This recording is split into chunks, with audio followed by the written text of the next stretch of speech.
we separate truth from fiction. We're passionate about the hard-hitting stories that matter. Get ready to challenge your perception and discover the real world. Let's dive deep into the issues that affect our communities, revealing the untold stories and giving you a voice.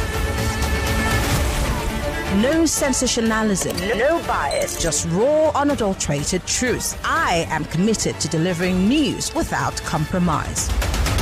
Hard facts as we know them, when we know them, and how they affect you. Every Monday through to Friday, 3 to 6 p.m. This will be your most authentic news experience starting now on 99.3 Nigeria Info. Let's talk. Are you tired of all the noise and speculation in the news? On Hard Facts, we cut through the clutter and get straight to the truth. If only Fubra has been aware of the boo-boo trap, he would have understood in democracy there are bases for everybody to do accordingly.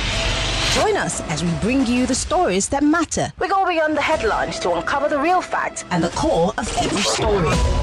We are doing this, we are doing that. At the end of the day, nothing good will come out. What did they promise us? They will be in charge of security and life and whatever. But what are we getting in return? With in-depth analysis and experts interviews, Hard Facts delivers the truth that others dare not to reveal. Tune into Hard Facts every weekday, 3 to 6 p.m. and arm yourself with the knowledge you need to navigate today's complex world. Hard Facts, where the truth always prevails. 99.3 Nigeria Info. Let's talk.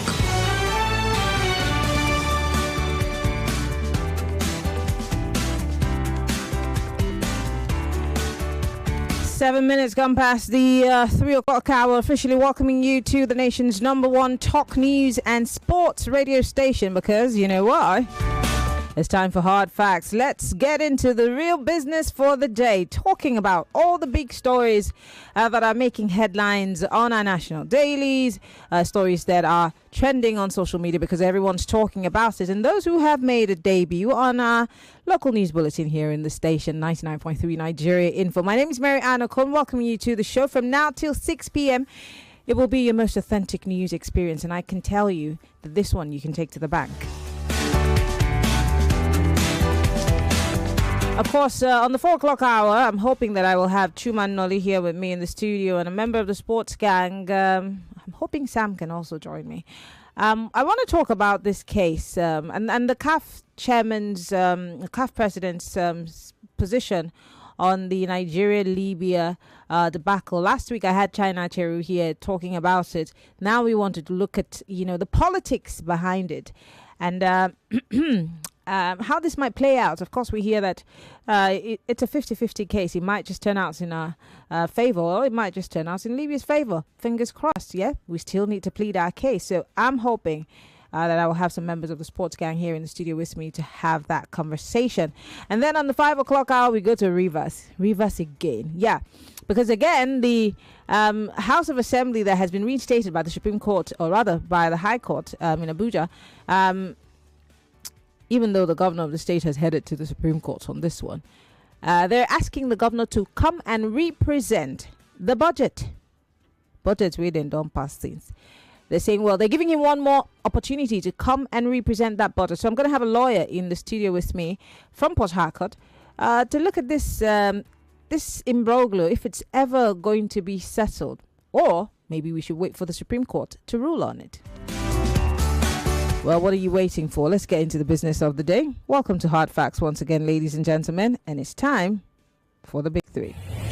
Get ready for the most important news of the day. It's time for the Big Three stories on Hard Facts.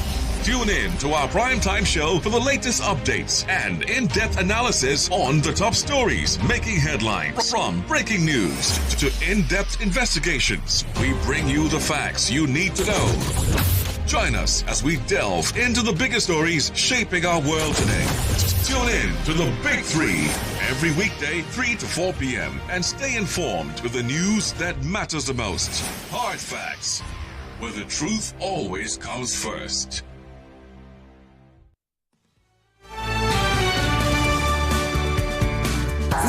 This is Hard Facts. Oh, yes, it is. All right. It's time for us to look at these stories. We'll start with the federal government. The biggest story from yesterday, obviously, that broke while I was still on air yesterday. That list of the cabinet reshuffle. Many do not necessarily like the fact that this reshuffle happened. Many are saying, well, it is a good thing for it to happen. Many are also saying, okay, what's the need of this reshuffle if it's not going to change anything? Well, I mean, different strokes for different folks. There are those who are also saying that, well, there's some people who have now been positioned and placed in the right places. So that way, they would be able to function well, i.e., All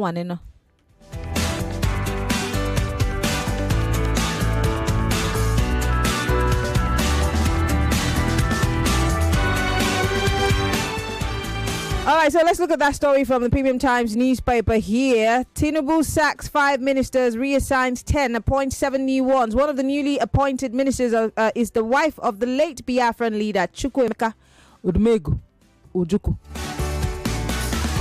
Now, President Bola Ahmed Tinubu had sacked 5 ministers and appointed 7 new ones. The president also reassigned 10 ministers to new positions, his office said. The 5 sacked ministers are Uju Kennedy Ohaneye, we all know this by now, the former Minister of Women Affairs.